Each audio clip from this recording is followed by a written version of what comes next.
국방 안보 전문 채널인 카이마 밀리터리 인사이트 아나운서 노은청입니다.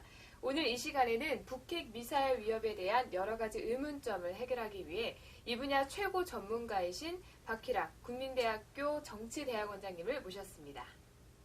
네, 원장님 안녕하세요. 네, 우리 원장님께서 올해 2월에 저희 카이마 밀리터리 인사이트 첫 방송 사드 전자파 문제 없다. 중국은 왜 사드 배치를 반대하는가 이 주제를 가지고 방송을 해주셨는데 워낙 그때 반응이 정말 좋았거든요. 그러다 보니까 우리 원장님 덕분에 저희 프로가 국방 안보 분야 전문 프로그램으로 좀 성장을 하지 않았나 이 생각을 합니다. 오늘 인터뷰도 감사합니다. 오늘 인터뷰도 잘 부탁드립니다. 네. 원장님, 제가 이렇게 알아보니까 지난 10월 11일부터는 워싱턴에서 한미 MCM이 열렸고요. 그리고 19일부터는 한미 SCM이 개최가 되었는데 이런 회의가 어떤 건지 좀 모르시는 분들이 계신 것 같아요. 그래서 성격이라든지 의미에 대해서 간단하게 말씀해 주시면 감사하겠습니다. 네. 영어 약자라서 좀 생소할 수도 있습니다. 이제 MCM은 Military Committee Meeting. 군사위원회 회의라는 뜻이고요. SCM은 Security Consultative Meeting, 그러니까 안보 협의 회의 이렇게 됩니다. 그런데 가장 중요한 MCM은 한미 양국 합참 의장 간의 회의고, SCM은 한미 양국 국방장관 간의 회의입니다. 그래서 매년 한 번은 워싱턴에서, 또 그 다음에는 서울에서, 워싱턴, 서울에서 교대로 해서 이제 우리 한미 양국 간의 이제 그 협력 방안, 안보 협력 방안, 또 이제 이 연합 정책 향상 방안 이런 전반적인 문제를 다 논의하게 됩니다. 지금 이제 SCM, MCM이 열립니다만은 실제 이제 한미 간에는 실무자들이 평소에 또 다양한 회의도 있고 그 한미 연합사령관을 통해서 이제 한미 양국 간의 그런 안보 및 군사 현안을 지속적으로 협의하고 있기 때문에 이 SCM, MCM이 이제 중요하지만 그동안 쭉 협의된 결과를 종합적으로 승인하고 앞으로 이제 한미 양국의 군사 또는 안보 협력 방향을 제시하는 그런 회의다 이렇게 보면 되겠습니다. 그러니까 그야말로 한미 연합 방위에 있어서 굉장히 핵심적인 회의라는 그렇죠. 말씀이신 가장 큰 회의죠. 예. 네, 그렇군요. 그러면 원장님, 계속 언론에서도 보도가 되고 있는데 확장 억제 전략 또는 맞춤형 억제 전략이라고 계속 얘기가 나오고 있어요. 그래서 이 둘의 차이가 뭔지 간단하게 설명 부탁드립니다. 그러니까 확장 억제 전략이라는 것은 어떤 전략의 명칭이 아니라 개념을 얘기합니다. 이제 억제 전략이라는 것은 이제 상대방이 핵무기로 만약에 나를 공격을 하면 내가 그보다 훨씬 더 큰 피해를 끼치겠다. 그러니까 너는 핵으로 공격 안 하는 게 좋겠다 하는 거거든요. 그러니까 그 개념 자체가 북한에 대해서 만약에 한국을 공격을 한다면 핵무기로 미국을 핵무기로 공격하는 것과 똑같이 간주해서 대량 보복을 가할 테니 너는 핵 공격을 안 하는 것이 좋다. 이렇게 하는 게 이제 확장 억제고요.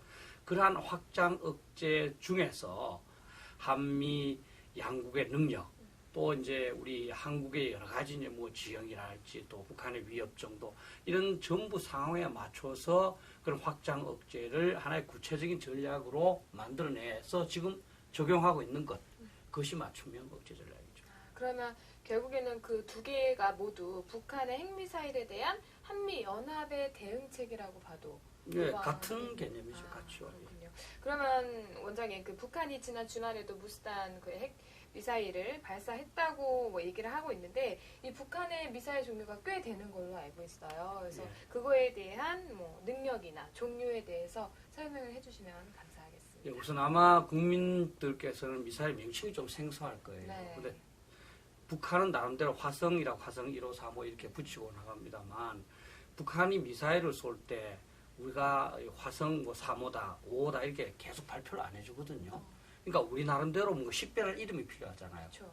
그래서 그 미사일이 최초에 식별된 동네 이름을 따서 노동, 대포동, 무수단디 이렇게 이제 붙인 겁니다. 다만 스커드는 워낙에 보편화된 무기라서 그냥 북한이 갖고 있는 것을 그냥 구체적인 명칭 없이 옛날 소련이 쓰던 그 스커드라는 명칭을 따서 그냥 스커드 B, 스커드 C 이렇게 하는 건데요.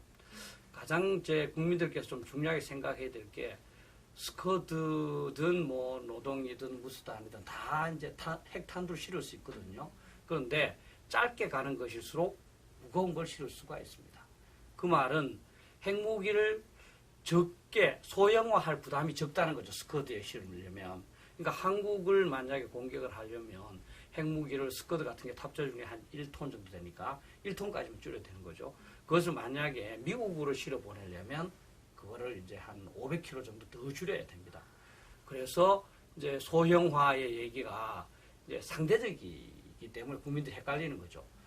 그래서 지금 보면 이제 한국을 공격할 정도의 이제 소형화는 이미 완성됐다고 봐야 되고 이제 미국을 공격할 정도로 소형화해 나가는 그런 과정이 있지 않나 이렇게 생각합니다. 그렇군요. 지금 그 북한의 이러한 여러 가지 탄도미사일 방어에 대해서 말들이 많잖아요. 물론 우리나라도 여러 가지 노력을 하고 있겠지만 추가적으로 어떤 노력들을 더 하면 좋을지에 대해서 원장님 생각이 좀 궁금합니다.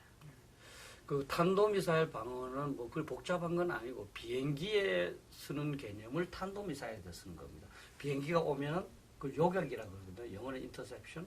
공중에서 이제 부숴버리는 거죠. 그런데 이 미사일은 워낙 빠릅니다. 마하 한 5부터 마하 20까지니까 워낙 빠르거든요. 그래서 옛날에는 불가능하다 그랬어요, 맞추는 게. 그래서 그 미국이 그걸 개발을 했습니다. 이제 가능하게 됐습니다. 그런데 이게 워낙 빠르다 보니까 아무래도 100%는 안 되거든요. 그래서 이제 그걸 다층 방어라 그럽니다.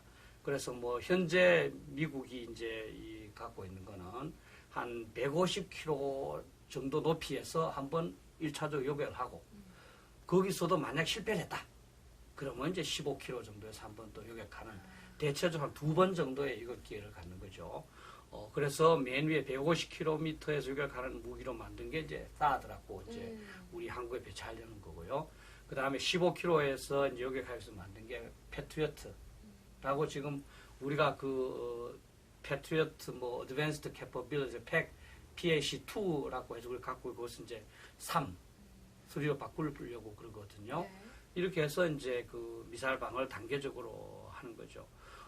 지금 뭐 사드 배치에 대해서 얘기를 하셨는데 참 말들이 사실 많죠. 이 배치의 의미가 무엇이냐, 혹은 뭐 이 사드의 전자파는 문제가 없느냐 이런 얘기 많이 하고 있는데 이 부분에 대해서는 어떻게 생각을 하고 계신가요? 예, 이제 국민들께서 한 가지 생각하셔야 될 게 이제 이 사드가 요격하는 개념 자체가 나한테 날아오는 것만 요격할 수가 있습니다. 아까 미사일이 뭐 마하 20 정도 빠르다 그랬지 않습니까? 그죠? 네. 이 마하 20 정도 빠른 것을 따라가서 요격할 수는 없습니다. 그럼 마하 30이나 마하 40 정도의 속도가 나야 따라가는데 그런 엔진 자체가 없어요. 그래서 개념이 뭐냐면 내가 지키고 있다가 나를 향해서 공격하는 것만 정면 충돌합니다. 진짜 공중에서 총알을 맞추는 것과 똑같죠. 날아오는 미사일을 이 사드 미사일이 가서 정면 충돌합니다. 그렇기 때문에 이 사드의 이 요격체 이거는 폭약이 없습니다. 그냥 운동 에너지로 정면 충돌해서 이제 불태워버리는 거죠. 또 전자파에 대해서도 말씀을 많이 하셨는데 전자파는 뭐 어느 전자기계나 다 어느 정도 나오지만 우리가 그린파인 레이더가 또 측정을 해봤고 괌에 있는 사드 기지에 가서도 이제 기자들 측정을 했는데 0.007% 허용치 그거밖에 나오지 않았습니다. 그리고 일본에 지금 사드 레이더가 2개가 이제 배치되어 있거든요. 거기도 보면 다 이제 뭐 작지만 어촌도 있고 민가도 있고 거기서 한 번도 이제 뭐 이 사드 전자파 때문에 문제가 된 적이 없습니다. 일본은 2006년도에 배치됐으니까 10년이 넘었어요. 그래서 이 부분은 일부 이제 조금 이제 과장한 그런 그 루머가 우리 성주나 또 김천 사시는 분들한테 조금 걱정을 끼친 것 같아요. 그래서 그거는 좀 걱정할 필요가 없다 이렇게 생각합니다.